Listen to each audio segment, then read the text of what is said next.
मीरपुर नाम के शहर में तेजस अपनी पत्नी नीरू के साथ रहता था। पति पत्नी दोनों ही नौकरी करते थे।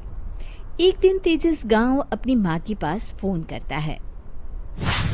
हेलो, प्रणाम माँ। जीते रहो माँ, तुम दादी बनने वाली हो हैं? अरे वाह, ठीक है बेटा, मैं कल ही आती हूँ। जब माँ जी शहर पहुंची तो बेटे बहू ने बहुत अच्छे से स्वागत किया। लीजिए माँ जी, चाय। अरे गर्मा गर्म पकोड़े ले आओ माँ के लिए। नीरू रसोई में गई और 2 मिनट में ही पकोड़े ले आई। जी ये लीजिए। बहू, जादू से बनाए हैं क्या? अभी तो रसोई में गई थी। यम्मी। माँ जी, शीला रसोई में पकोड़े तल रही है, मैं बस लेकर आई। हे भगवान, मेरा धर्म भ्रष्ट कर दिया तूने। अब तो गंगा जल से शुद्धिकरण करना होगा।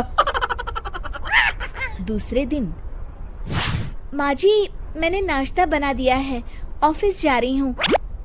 पर अभी तो घर का सारा काम पड़ा है। शीला आती ही होगी, झाड़ू पोछा बर्तन कपड़े वो सब कर लेगी। हमारे जमाने में घर का सारा काम हम ही करते थे। जी माँ जी, आप बहुत होशियार हैं, मैं घर ऑफिस दोनों नहीं संभाल पाती। तो जरूरत क्या है घर से बाहर जाकर चाकरी करने की? वैसे भी घर का काम खुद करने से घर में बरकत आती है, समझी? पर माँ जी। पर वर कुछ नहीं, इस महीने की पगार मिले फिर ऑफिस बंद। हाँ। रात को नीरू तेजस से कहती है, सुनिए जी, माँ जी बोल रही थी कि मैं नौकरी छोड़ दूं। वैसे ठीक ही तो है, अभी तुम्हें आराम की जरूरत है। फिर भी आराम कहाँ, शीला को छुड़ाने के लिए बोल रही थी। तो अब 24 घंटे में इतना काम तो कर ही सकती हो। पर जॉब पसंद है मुझे, घर पर मन नहीं लगेगा।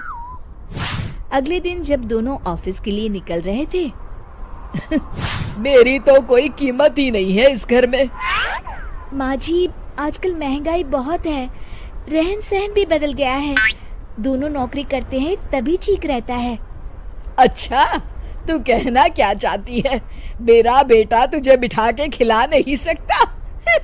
तू ही इस घर का खर्च चला रही है, हैं? नहीं माँ जी, मेरा वो मतलब नहीं था। मतलब खूब समझती हूँ, ये बाल धूप में सफेद नहीं किए मैंने। हाँ। अब तो ये रोज का काम हो गया था। तेजस भी रोज की झिकझिक से परेशान हो गया था।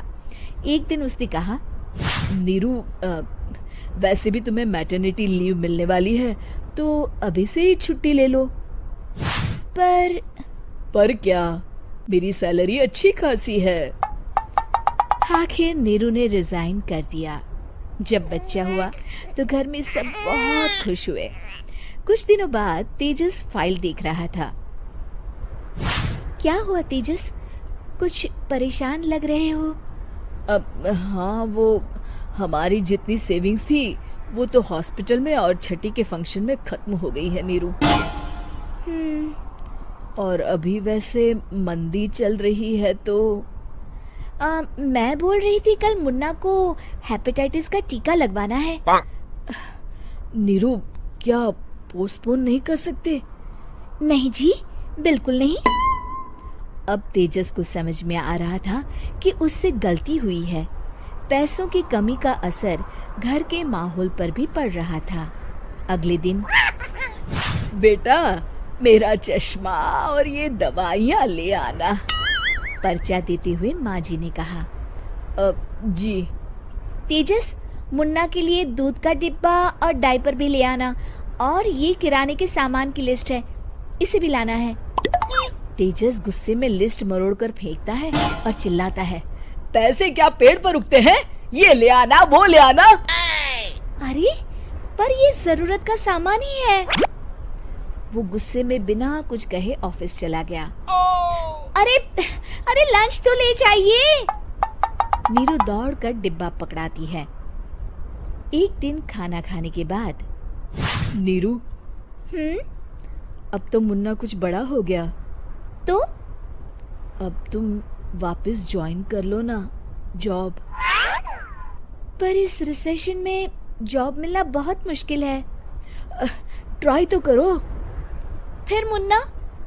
माँ जी है ना, और एक फुल टाइम मेड भी लगा लेंगे। पर माँ जी, उन्हें तो पसंद नहीं। तभी माँ जी वहाँ आ जाती है और प्यार से नीरू के सर पर हाथ फेरते हुए बोलती है, अब मेरी समझ में आ गया बहू, पहले के और अब के समय में अंतर है। तुम काम शुरू करो, मुन्ना की जिम्मेदारी मेरी। मेरी प्यारी माँ जी। ये कहकर नीरू उनके गले लग गई। शिक्षा, परिवर्तन संसार का नियम है, हमें भी समय के साथ चलना चाहिए। उम्मीद है कि आपको हमारी ये कहानी पसंद आई होगी। कृपया हमारे चैनल को सब्सक्राइब करें और सभी अपडेट्स के लिए बेल आइकन जरूर क्लिक करें। और हाँ, वीडियो लाइक और शेयर करना मत भूलिएगा। Bye bye.